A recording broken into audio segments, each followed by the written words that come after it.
From the 14th to the 18th of October 2023, the third International Dilemmas of Humanity Dialogues Towards Socialism Conference was hosted in Johannesburg, South Africa.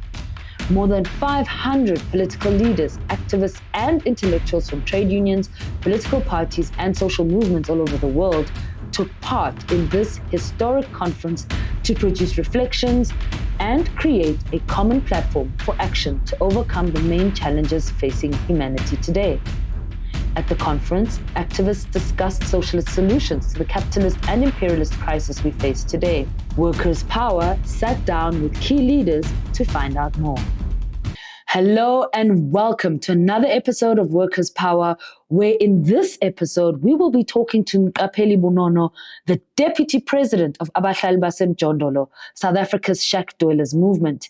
ABM is the largest social movement to have emerged in the post-apartheid moment, with over 100,000 members. The reason we're having dilemmas is because we want to deal with this question of what is the crisis facing humanity. As Abahlali baseMjondolo, what would you define that as being? What's the crisis? Thank you so much, Comrade Phakamile, for this opportunity to give Abahlali's perspective on such a beautiful conference, the dilemmas of humanity itself. Maybe before I speak again, I would like to extend our solidarity to our comrade in India and also to our comrade in Palestine. Dilemmas of humanity. When you speak of that on Abahlali, you are speaking on a crisis, intlekelele, something that kills people, something that does even recognize people in this earth, in the world. So for us, as people who have a poor background and also suffering with a lot of injustices and with a lot of inhuman conditions that are actually not good at all for people to live under it. Poverty itself, it's a crisis. We know it's an epidemic globally, but as shack dwellers movement, as Abahlali baseMjondolo, we believe that such conferences like this, bringing communities in the world to sit and discuss and share the experiences, what that means to be a human being, to live without a water as a basic service, what that means to you to don't have a land. How do you answer that you have dignity if at your own land where you were born, but you can't even own a piece of land?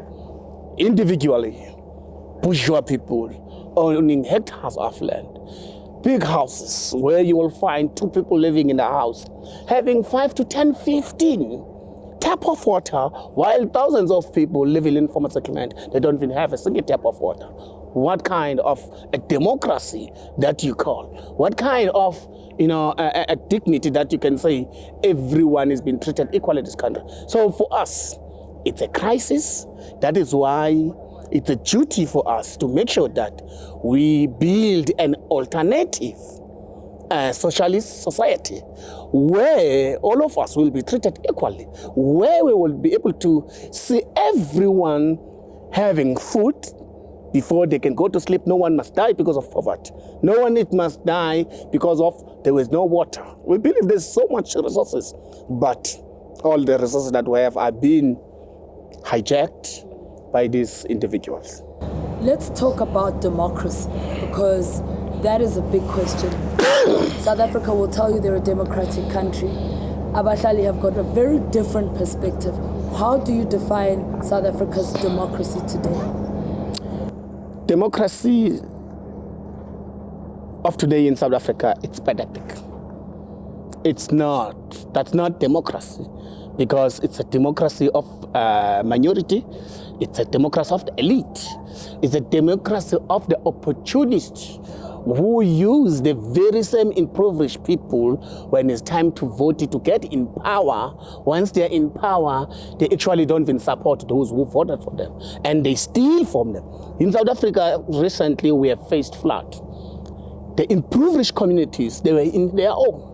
Here in South Africa, people in shack dwellers, in shack settlement, are dying with fires every day. There is no one, you will see them being with those people. But when it comes to elections, you will be able to see these politicians going in and out, giving door-to-door campaigns, even kissing our grandmothers, doing washings with them, trying to manipulate people's mind, to gain power over to them.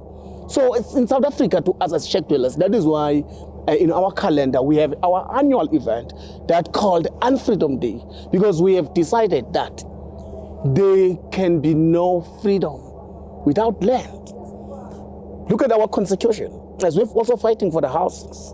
Our constitution is really contradicting itself. It's giving us the right to housing, but in terms of giving the right to the land, it doesn't. But they say South Africa's constitution is the best in the world. It's the best in the world, theory-wise, in the book, in papers, but in terms of practical, you will really see how people suffering in the ground in this country. Look at the percentage of land that has been owned by the elites, and look at the percentage of land that has been owned by the commercial farmers. And the people of this country, what they have in their hands. The promise that it was made prior 1994, the service, so-called service delivery, how many people of this country have received that those promises? That's nothing. But not that those houses are not being built. Some of it are being built, but the results of it, it's the very same leaders that we are seeing them working in and out in courts, facing challenges of corruption. These are results of seeing all this commission have been every day. Resources have been wasted on this, like state capture, but we don't get results out of it. But again, they will be claiming that they are the people's government. We say that's a total lie. South African government, it's a government of elite.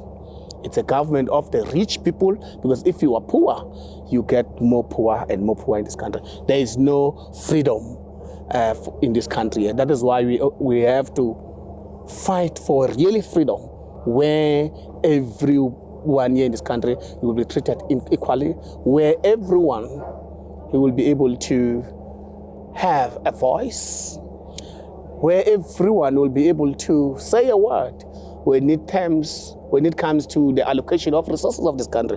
Our country is very rich, we know. We know it, it's rich. This our government in this country, they can manage even to give 1 bar each person who lives in this country just to go start up a life. But you know why? They cannot do that, because the very same system of capital, it must oppress the poor in order for them that they can live better.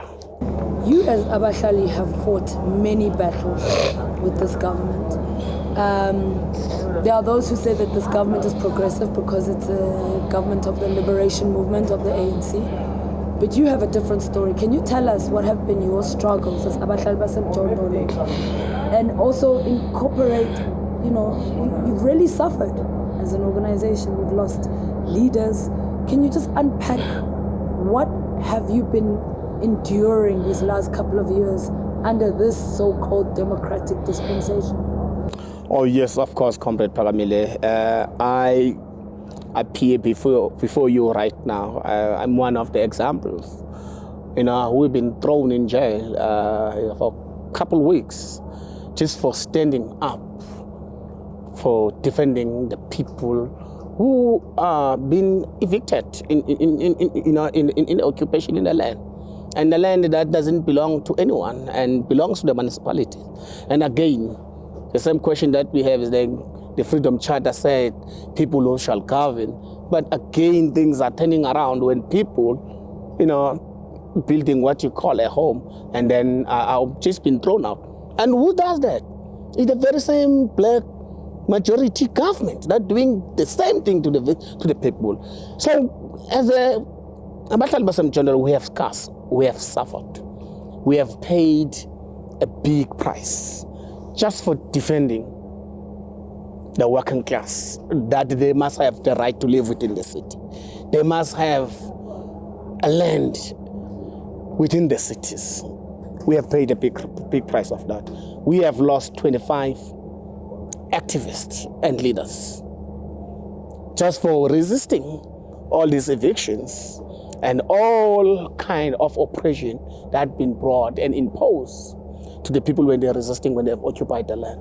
We are proudly today as a Sheikh Dollars movement that thousands of people in the cities, they have what we call home. And we are proud enough that some of it we can walk and say, this is our heart sweat. We need to build up more on that. We need to make sure that if we are doing that, we can be able to bring what we call joy and the democracy to us. So it hasn't been easy. It hasn't been easy at all, because while we are struggling along the way, it's not easy to lose your own comrade. We have closed our comrade, their eyes, after they've been shot dead in front of us. And no one from the black government, majority people coming and standing with us. And with all that, we have seen in the balance of forces how Abahlali leaders been criminalized when they say they can never allow injustices that have been, brought in within our communities. And then by doing that and saying, we are the people, we can be able to stand up ourselves, we are subjected to be jailed, we are subjected to be killed. Again, we know that the other price that we have paid is to organize outside the state and also to organize outside the ruling party, because they think we are the people that we must be organized by them and we must be, be controlled by them. We cannot stand up and speak for ourselves. We know that they are angry. Clearly, most of our comrades died, or the results, some of them are exposing the corruption that taking place amongst these leaders that are in government. Some of them, a family has been killed by the state police when our homes been, demolished, our members blockading the road, trying to engage. That's a democracy. If you're going the road, that's another way of engaging. We have the results of our members being shot and killed by the police. Again, we have our members who have been killed by hitmen, Izinkabi, who are hired by these leaders from the ruling party especially. And especially as Abahlali, we know people, they think we really hate ANC or we speak badly about them. Not really, we have evidence. They are part of the people who are killing us. We are not saying this statement with no evidence. You go to Kokstad prison now, you will find 2 ANC councillors that are serving life sentence. Also the gunman who was hired and been paid a lousy 15,000 and who shot a woman, exposing those councillors where they were actually building houses in people's yard and selling it to people who were not known. She stood up and the man was hired to silence her and kill her. So again, as Abahlali, we have felt we are in our own. That's where we felt our space, that the democracy that we can enjoy, it's better, let's start and rebuild in our own, because the ANC especially, we know international communities, it's very hard for them to understand because they are not living here and they don't know the conditions that we are suffering under it in our communities. The party, the so-called liberation movement, has neglected the people of this country. They have forgotten the people who fought for the so-called democracy, people who went in the street, people who faced the gun to make sure that the apartheid regime, it must be overthrown in this country. Yes, again, we have said this, Abahlali, earlier, that Our cities, even the ANC itself, it's been hijacked by the mafias and the gangsters. It's very dangerous. We cannot accept them anymore in front of us because we are clear they are the ones that are killing us and they are not bringing any solution to the people of this country. Look at the unemployment rate in this country. The young people who must go in and out in the street without, it's really hating to take your child to school, your child to the university and graduate. But end of the day, he has to come and have what that means to us. So that's the kind of democracy that we have in this country, that we can never say as Abahlali, this country has a democracy. That is why we are in the mission of building that power from below, of building the structures that are socialist, that we can be able to mobilize ourselves, and one day we can really confront this state capitalist and make sure that we get the state that will be socialist and it will make sure that will provide for us. When one reads the story and some of the challenges that Abahlali has gone through, it really truly is a very painful story. But I think it's also a story of working class power because you've organized yourselves and you are a force to be reckoned with. Perhaps you can talk to us about not just the challenges, but more importantly, what are some of the highlights that you can say Abahlali can claim as highlights or victories or things that you have contributed progressively towards in this journey as you build socialism? No, yes, of course, Comrade Parks. One of those victories, it was not an easy thing in 2008 when the premier of that time in KwaZulu-Natal, Mabuya Khulu, when he had to impose an act, a slums act, that it was made up to deny the right and replace Section 26, so who actually covers and protect the people in terms of evictions, the PIES Act. So we had to challenge that in court because we saw it. If we were not challenging, it was going to implement again the apartheid regime policies like no-go areas. Because the World Cup was coming in, that it was meant that poor people, when they build, their homes within the city. Again, if you follow that properly, it was a trend that it was coming, from the bourgeois society. So they were actually trying to block informal settlement. Informal settlement within the cities, of which we said you don't have to judge the informal settlement because to us it's a home. If I build my home with my plastic or cardboard, that's what I afford. So you don't have, it's not your duty to judge. So we are proud enough that he has managed to protect the people of South Africa all over the provinces. That was the first victory for Abahlali. Another victory is to really build the movement. It's the biggest victory for us. People and the comrades sometimes tells us that we are the biggest movement that's emerged after post-apartheid. It's not easy to build a popular movement. It's not easy even to build structures that are democratic within. It takes a lot of time. It's a victory to us as Abahlali in its own. Today, Abahlali are also playing a big role to participate in an international communities, in an international struggle. It's a victory in Abahlali itself.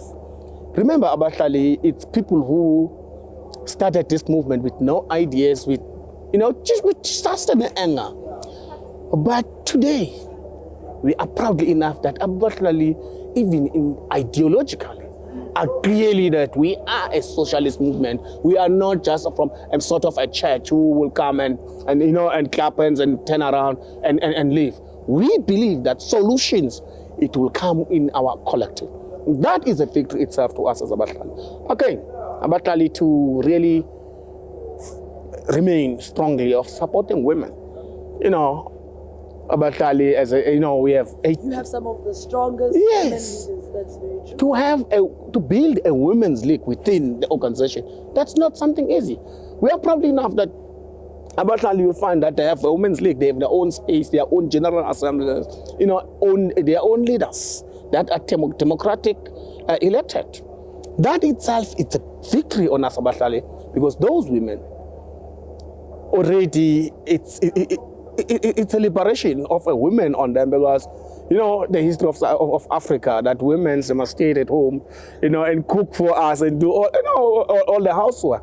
But Abahlali, for transforming that and opening a platform for women, it's a victory. You can never take it for granted, because some organization, it's very hard for them even to build that platform for the women to really speak for themselves.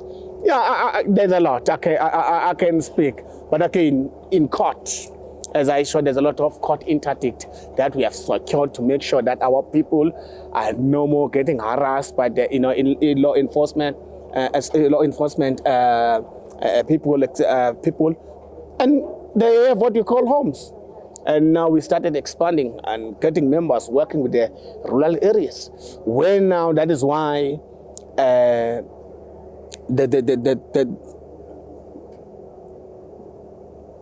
agriculture programs, that is why we are taking it so serious in Abahlali, that now we must build communes where we can be able to say, let us stop getting up in the morning and go work for this bourgeois, because that's what gives them the power, and they take an advantage out of us. So because we know they without us, they can do nothing. They can't even wash their own dishes. They can't even clean their own bed where they sleep. They need us. But unfortunately, they only need us for that few hours. When that few hours is over, we don't have a value on them. So that's now we need to start mobilizing ourselves, trying to show up our power collectively. Then we can be able to prove to them that you cannot live with us. I must tell you that one of the things that I find truly fascinating and interesting about Abahlali baseMjondolo is that, especially now in South Africa, I'm sure you've noticed, because of all the extreme levels of poverty and unemployment, there's a rise in right-wing ideology, we can call it that. There's political parties, you know, parties like Action SA, what's the other one? Patriotic Alliance, and they like to speak very badly about foreign nationals. You know, there's that term amakwerekwere, you know, uthi amakwerekwere bathatha izindlu zethu, bathatha imisebenzi wethu, uyabona izinto ezinjalo. There's also a rise, I'm sure you've seen it even in parts of the African continent, where there's critique around gay people, homosexuality, etc. What are your perspectives? Because the assumption is that because you're the poorest of the poor, you would have a problem with certainly foreign nationals. Do you see foreign nationals as a threat?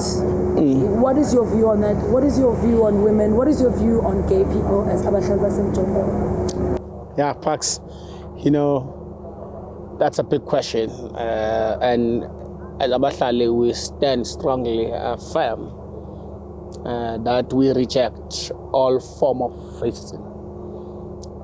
It's either it's coming under xenophobia, homophobia, ethnic, sexism, discrimination with LGBTQI communities. We stand strongly as Abahlali and say that we must reject it with all our power, because the equal society that we want to see and that we want to live to it cannot be good to have people to be judged, people to be separated within the class struggle. We mustn't see amongst ourselves class to another class. We must see ourselves as a one class. So Abahlali, we, since the first xenophobia that took place, especially in South Africa, I think we were running in a forefront to say, no, to xenophobia. We know how this xenophobia been implemented to start. Firstly, the politicians of this country, the promises that they walk around and make to people when they want votes. The first thing when they promise people is to promise people jobs. And then when the election comes, they can't deliver. And then the next thing, you will hear them giving, statements that are causing trouble amongst the society. They will be blaming the foreigners that they are taking our jobs, of which is not true. That is why in Abahlali we take a campaign around that and agitate our members that that's not true. And they will even go to such an extent that, they come in and take your women in South Africa.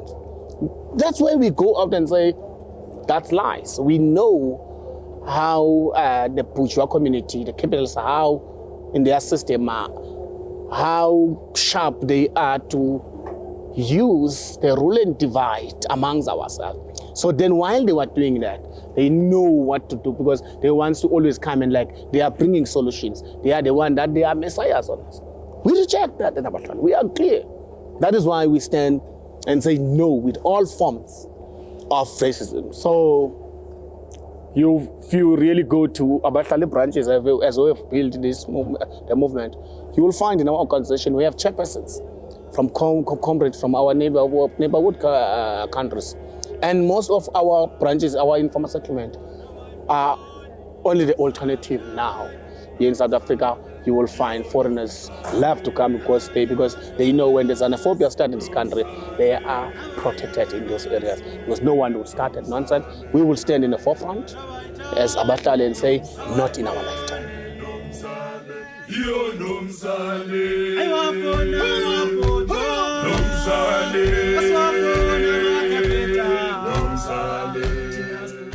Remember to follow NUMSA Media on YouTube, like, subscribe, and share to as many people as you know.